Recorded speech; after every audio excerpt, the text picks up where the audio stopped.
ভোটের বাজারে একটু অন্যরকম একজন ব্যক্তি, তার হাতিয়ার হচ্ছে আন্দোলনের ফুল, আর তার লড়াই হচ্ছে এই ভোটে দুই ফুলের বিরুদ্ধে। দেখুন তো কার কথা বলছি।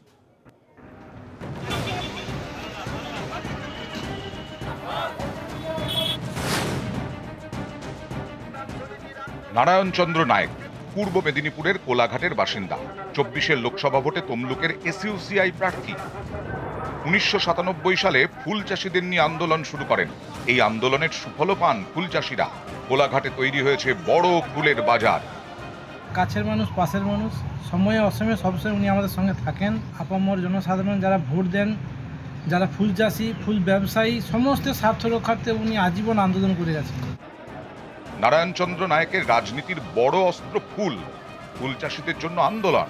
ভোটের ময়দানেও তার দুই প্রতিপক্ষ, দুই ফুল। তৃণমূলের ঘাসফুল, বিজেপির পদ্মফুল। ফুল নিয়ে লড়াই করেছেন, এবার ফুলের বিরুদ্ধে লড়াই করছেন। ভোট চাইছেন দুই ফুলের বিরুদ্ধে।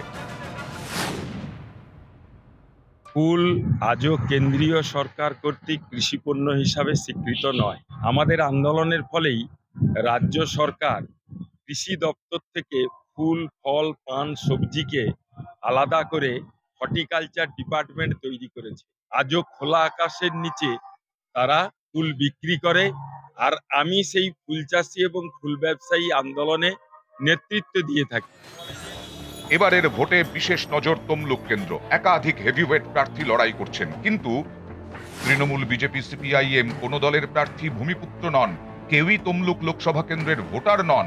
একমাত্র এসইউসিআই প্রার্থী নারায়ণচন্দ্র নায়েক বাদে, তিনি কোলাঘাটের বাসিন্দা।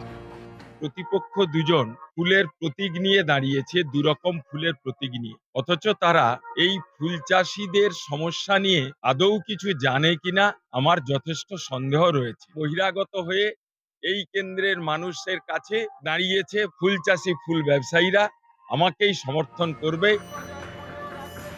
আগামী ২৫শে মে তমলুকে ভোট। এখানে এসইউসিআই প্রার্থীর হাতিয়ার ফুল, প্রতিপক্ষ ফুল। আসন্ন নির্বাচনে ভোটে দাঁড়িয়ে এসইউসিআই প্রার্থী নারায়ণচন্দ্র নায়েক বলছেন তিনি ভূমিপুত্র। এখন দেখার ভোট যুদ্ধে তার এই দাবি, তার এই বক্তব্য কতটা কাজে দেয়। ক্যামেরা সর্বানন্দ মিশ্রের সঙ্গে সুজিত ভৌমিক, নিউজ ১৮ বাংলা।